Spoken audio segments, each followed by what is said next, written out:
All right. Well, welcome back to Chris Frank Games, and this is a special end of the year review edition. So we're gonna go over our games of the year. Very exciting. My name is Chris Stotts, and we got Frank White here as well. Frank, how's it going? It is going good. Saturday morning. Yep. Well, it's after. Well, let's stay in character here, Frank. It's after Christmas. How was your Christmas? It was Christmas-tastic. It was so good I can't remember what happened for 2018. Yes. But we hope all of the listeners had a great Christmas and you got a lot of good Christmas presents. Hopefully, some of the games that we've discussed on this show.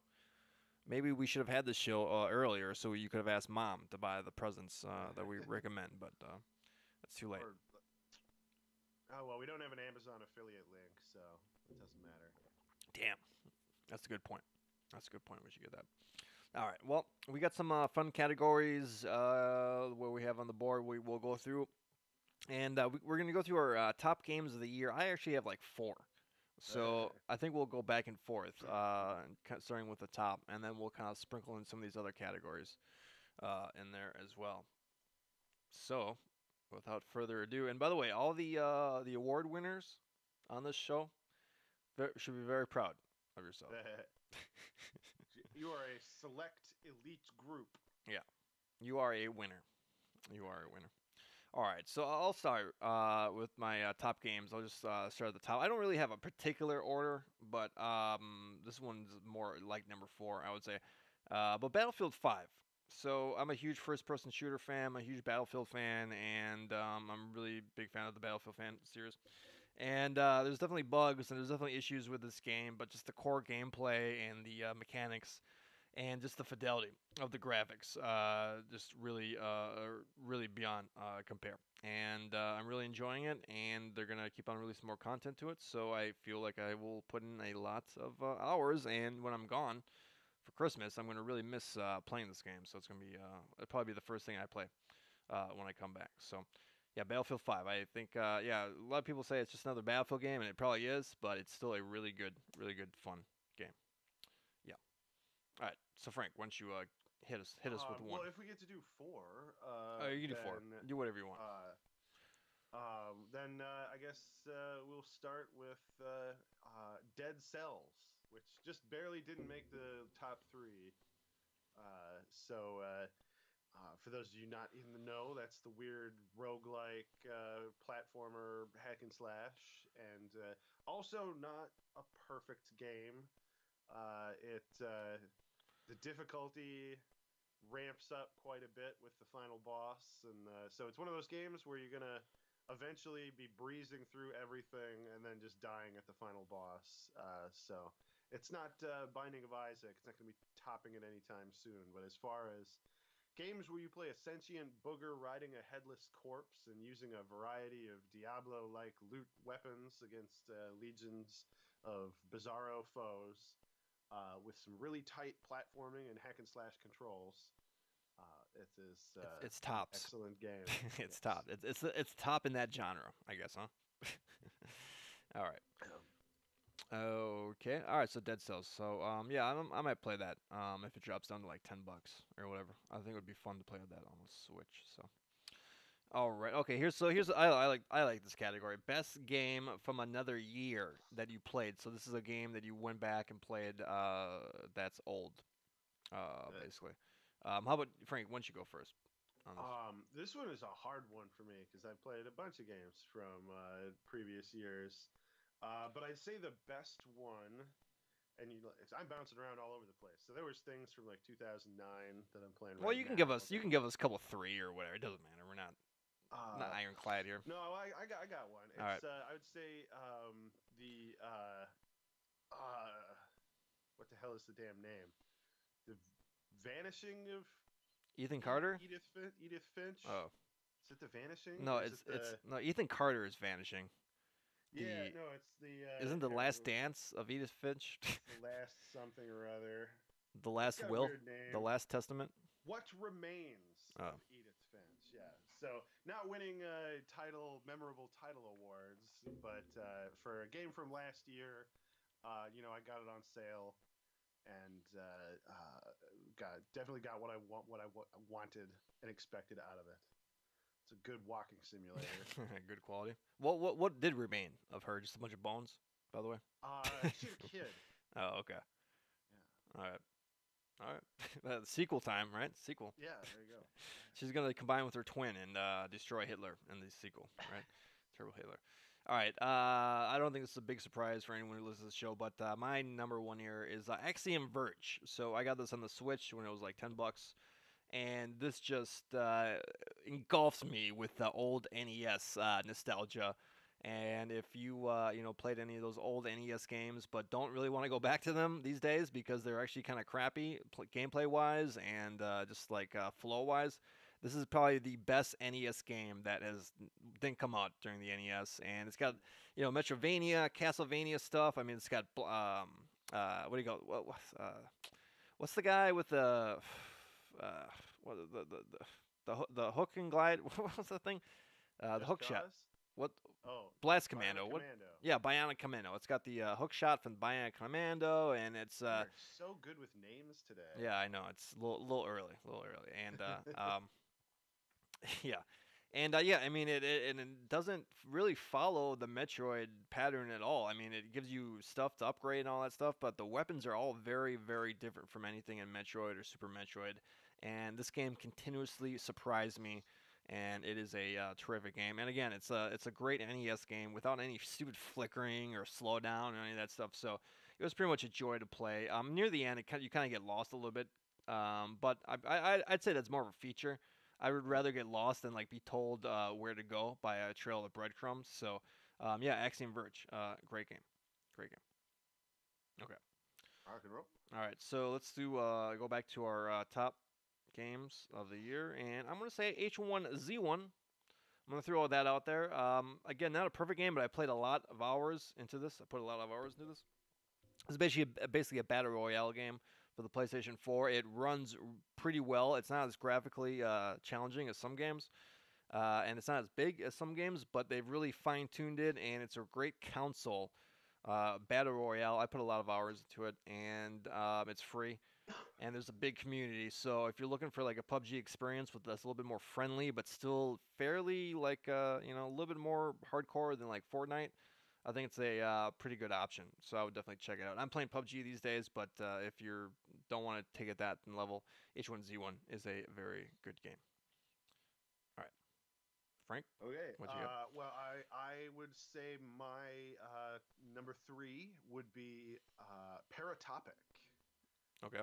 which is a game on Steam or itch.io, walking simulator ish. I mean, it's got a gun and some light stealth gameplay and whatever, but this is the PS1 era texture looking like Lynchian horror game uh, out there. So if you're into Cronenberg and Lynch and 80s nonsense and retro nonsense, definitely check it out. Or just sheer weirdness because it's an absolutely fascinating game and very cinematic game. I know a lot of it was a big deal this year with AAA games. Like everything's going for cinematic.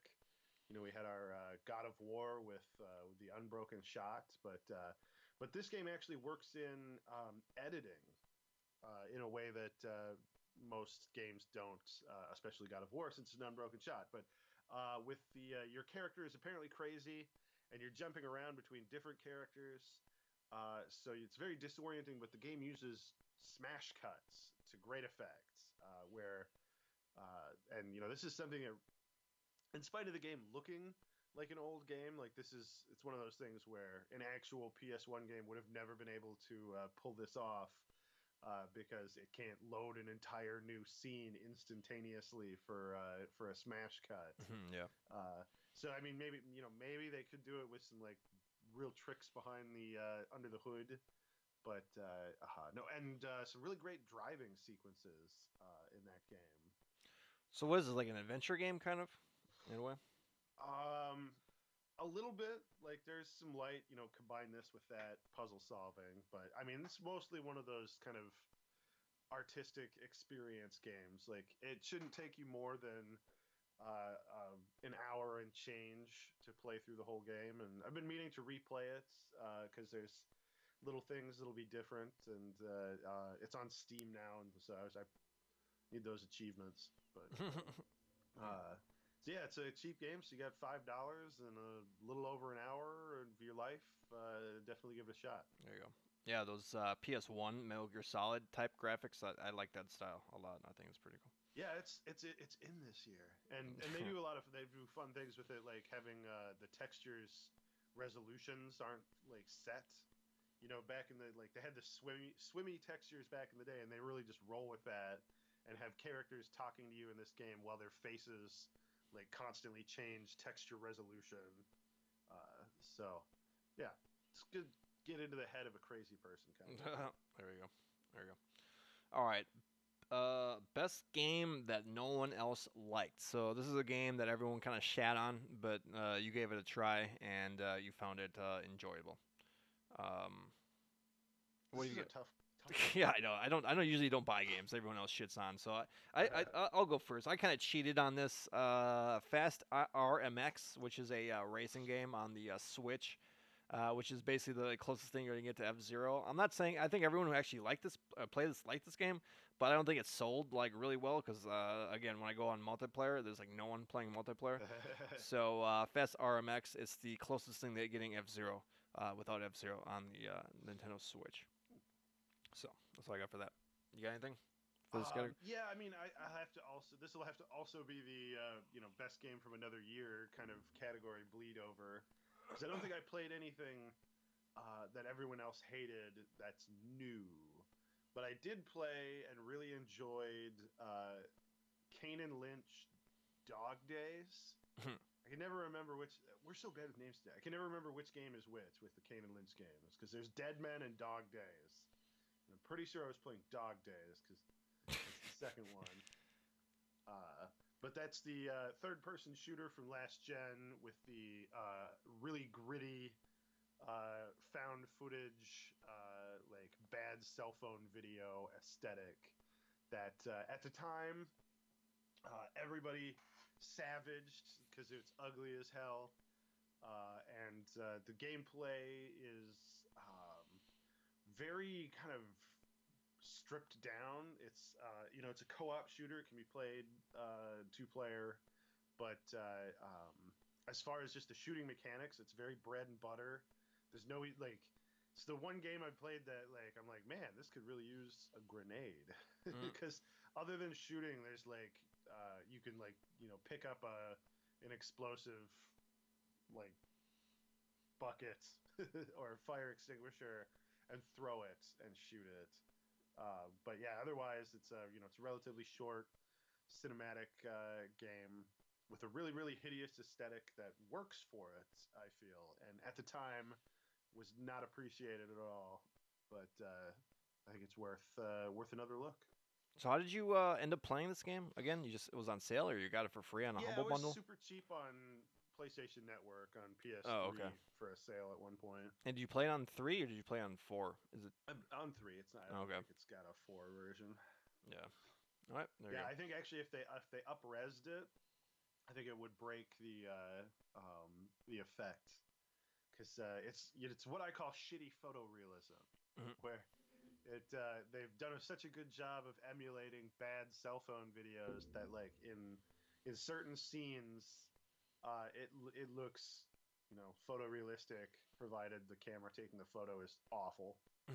Yeah. Mid-aughts cell phone technology, right? Cell phone technology. Yeah. Pre-iPhone. Yep. Okay. All right. So why don't we go back to the top games? What you got for number 2? All right. So number 2 for me, Into the Breach, which is the tactical isometric mech versus giant insect game, and from the makers of FTL, but not nearly as brutally difficult as FTL. Much more accessible, and It's good for short play sessions. It's good for binging. It's just it's not a hugely ambitious game, but it does its narrow focus extremely well, and makes you feel very smart. And also makes you feel like you're doing the trolley problem, where you have to sacrifice a building full of civilians to save two buildings full of civilians somewhere else. Mm. Um, Isn't that but isn't that the Bruce Wayne or the Batman conundrum? Right? Didn't they get it renamed the Bane conundrum, yeah, or is that Joker? basically. Okay. But yeah, no, super super duper fun game. I'm not really one for tactical or strategy games, but this one really scratched that itch for me. I mean, it helps that it's turn based. I always get flustered with real time ones. Like, I'm Yeah. not ready, but it's turn based, and then like missions only last like 4 or 5 turns. So yeah, it's a game about giant mechs versus giant aliens, but like in under the hood, it's a lot more like chess than Oh yeah. Pacific Rim. Yeah. All right. Cool. All right. So Into the Breach. All right. I think that was on a lot of people's top 10 list for sure too. All right. Arena of Valor. For me, this is a MOBA that came out for the Switch. It's also a very popular mobile game. It's basically made by the company that bought League of Legends, Riot Games. Tencent is the maker of it. So it's basically League of Legends Lite for a mobile and Switch, and it's really great game. They really optimize it fairly well and really pared everything down to simplify the League of Legends craziness that they got going on.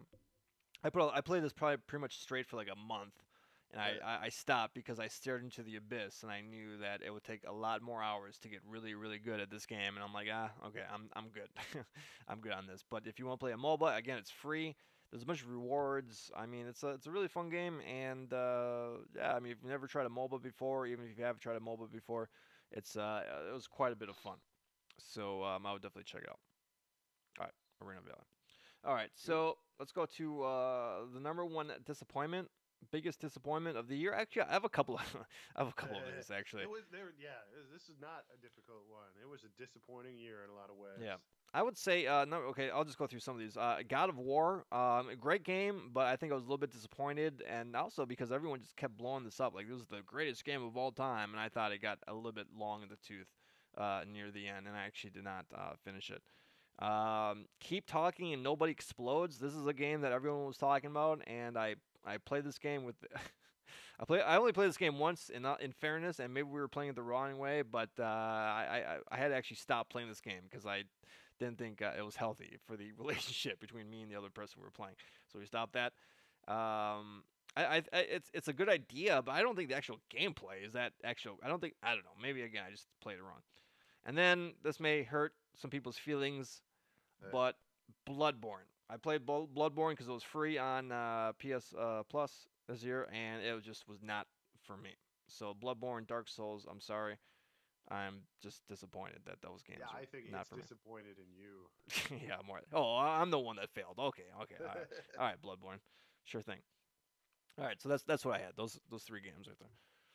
um, I guess so. Yeah, it was so a year of mild Yeah, disappointments. disappointing year, huh? 2018. Yeah. So I guess my biggest one would be Warframe. I finally tried Warframe and was very excited about it, and like fell in and then out of love with Warframe with record time, because it just seems like a very fun but simple game trapped underneath an avalanche of free to play nonsense. And they do good work, and it's a very popular game, and supposedly it's one of the more ethical free to play games out there. But really, for me, it just cemented the idea in my head that these free to play uh, gameplay elements are just inherently corrosive and negative, and are always just going to make a game worse. than it would otherwise be. Which is unfortunate because, like in the case of Warframe, it wouldn't exist at all without them. Yeah, So, what if they just sold like a $60 Warframe with all that crap, like a single well, player they or 4 player? the problem is that they'll sell you 2 rare suits, and a bunch of the fancy suit packs, the prime ones that they come out with like every quarter. Those cost $60. Yeah. So that's the thing. They're not gonna like package up the game in a normal way for $60 because they're making more than 60 Yeah. off of these whales. Yep. So yeah, I just gotta be like, well, I guess this fun game is just not for me, and I won't be playing it. Deleted.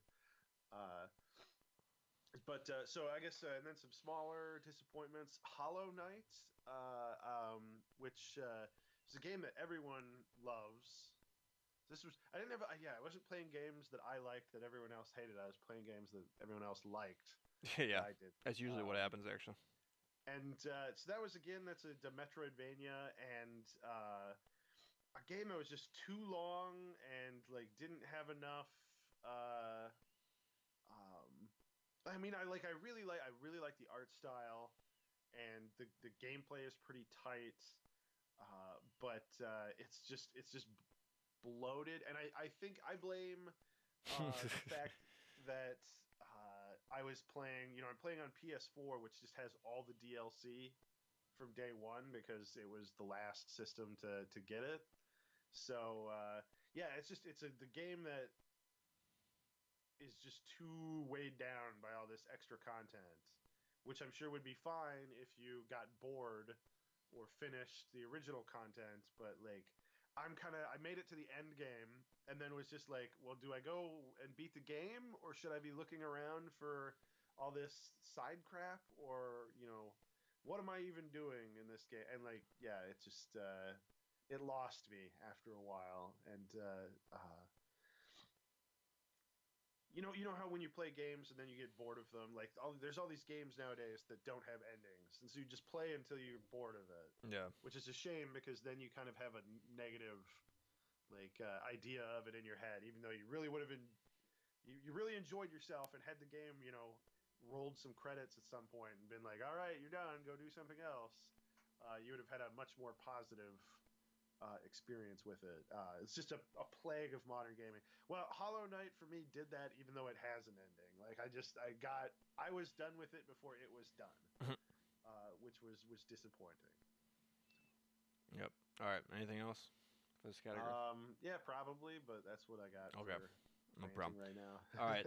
All right. We'll keep on going on these subcategories here before we go to our final game. Biggest surprise. For me, this is Tetris Effect. When I saw the trailer, the trailer looked cool, but then when I actually played the demo, like I was pretty much blown away by what they did to this game, and it's just Tetris, what we've played 1,000 times over again, for 30 years, but it really just felt so fresh and new, and it really surprised me by like how much I enjoyed it. So Tetris Effect for me. What you got? I would say Minute, which is the top-down Zelda, kind of black and white Zelda clone game where your character only is alive for a minute at a time. Yeah, like, kind of a weird premise and very simple graphics, and wasn't quite sure what to expect other than that, people seemed excited about it. And it turned out to be a really fun game that does not overstay its welcome. So all right. That's becoming a big thing with me. It knows how to finish, right? Yeah. I need games to be done with me before I'm done with them. Yeah. Well, yeah, you want to want more from the game, right? Yeah. Not like, oh, Jesus Christ, another level. Another boss I got to beat. All right. So this is always fun too as well. Best game you did not play. And for me, who did not play this game, this is pretty much an easy choice. I got to say Spider-Man for the PS4. Every time I was actually watching John Letterman's Best of Year game this morning, and he had some Spider-Man footage on there. I'm like, oh my god, this game does look freaking awesome. So this game probably won't be on sale for a long ass time because it's first party, but I will definitely be checking. And also, I'm not like a huge Spider-Man fan, so but I'll be checking it out in the future, in the near future for sure. So, what you got? For me, I would say like pretty much anything that came out on Switch this year. I mean, not obviously not everything, but like there was a lot of Switch exclusives that I'm kind of bummed about, like Gris just now, and obviously your Smash Brothers and your Mario Odyssey. Mario Odyssey was this year, right? No, it was last year. Oh, it was November. okay. Yeah. Yeah, Celeste, I think, is the only Switch only, I believe. No, I think Celeste is on other Oh, okay. platforms, but yeah, it was like Gris, and they're just getting a lot of stuff these days that's like PC and Switch Yeah. only. Well, it's And I'm definitely like, one of the why? more exciting platforms, I think, right now going on. Yeah. So, all right. All right. So we'll do our final games here. Drum roll. And this is not my number one game. I didn't really have like a clear number one. There was no Zelda or Mario this year, at least for me. So I'm gonna say Tetris Effect. Even though I literally played this demo for 30 minutes, the more that I thought about this, I'm like, man, that game was great, and I've gone back and listened to that song that plays in the beginning, and that's a great great song actually. And again, it was 40. Although you can get it for $20 now. I wish this thing was portable, but yeah, for me, Tetris Effect was the most fresh, and it's just Tetris, but it was just the most fresh, exciting kind of thing I've seen in like a long ass time. And I would love to play this. Maybe someday when PSVR is like $100, I might just get this just to play. Like Tetris Effect is the killer app for VR. I do believe so. Yeah, that's for me. And again, I wouldn't say that's my number one game, but I'd say it's probably one of my top four. And I don't really have a strict four through one, but yeah, Tetris Effect definitely seems like great game. Seems like a great game. No, it is. It is a great game for sure. Playing the demo made my eyes feel bad. Oh yeah, because you're crying. No, I forget to blink. Oh yeah. Dry out. I'm like, ah. You need someone to put eye drops. Yeah, I need like my Tetris assistant. Yeah, and the Clockwork Orange. Moisten my eyeballs while I play Tetris. Yeah. So I guess I have been kind of going in order. I mean, it's not a very strict order, but my number one game this year would be Spider-Man. Oh, there you go. Play it. I was actually playing it last night because the last DLC came up, and I'm 2 DLCs behind, so starting the second one, which was a little rough because it like goes immediately into like a large combat scenario, and I'm like, well, I don't remember the buttons. Yeah, it's not good. But so this was a game. This was a year in the AAA world that was kind of defined by I call them maximalist games. Most of the big releases this year were like very, very high budget, very detailed and polished open world, AAA games. Your God of War, your Red Dead Redemption, Spider-Man. So that was a big theme this year, and I feel like Spider-Man was the best because it's the most fun moment to moment, and also, here going back to this again, the most respectful of your time. This was a massive AAA game that can be 100%ed, in the time that it would take you to just beat Red Dead Redemption. The prologue, right? Yeah. Yeah. So, and it's like traversal is fun, even though and it's still got fast travel if you need it. But it's a game where just going from point A to point B is a lot of fun. The combat's a lot of fun. They did a really good job of making this kind of week in the life of Spider-Man kind of story, and balancing all the kind of elements of the comic book and his life, and it was just a really, really well done and entertaining game. So as far as all of the like ultra budget things this year, that was definitely my favorite. No, So it's I guess that makes it number one. old Indie Frank falls for a AAA game. So there you go. That's an interesting comparison you made to Red Dead Redemption 2. Because if you think about it, I bet the budget for Spider-Man was probably a tenth of the budget for Red Dead when it all came together, and then they probably made the game in 3 years as opposed to 10 years. And I would say it's objectively more fun than Redemption 2. Like, I don't think anyone can argue it's more fun. It's not more fun. Similarly, they caught up in the weeds as far as, like all this stuff that like lower budget games would not bother with, because who's got time to, send a coder off to make the horse balls shrink in the cold weather, or Spider-Man having multiple voice takes for his dialogue so that he can sound like he's exerting himself if you're talking on your communicator while you're swinging versus just sitting there. So, yeah, it's just all that detail, all that fine focus really doesn't do a whole lot if that's all you've got. Like, you gotta have a really fun like game right there leading you along. The Housers are like, is there some way that we can make this horse balls change in the weather? And then the Spider-Man people are like, why would we ever want to do that? Like, let's spend that hours making the game fun. How about we do that? All right. Well, there you go, Spider-Man. I don't think anyone can really argue with that. I think maybe like a couple of years down the line, I think people will look back on Spider-Man probably be the pinnacle of like 3D like world games, open world games. So I think. Well, and we'll see how if it spreads too, because there's already talk of like making this like a Marvel video game universe. Oh yeah.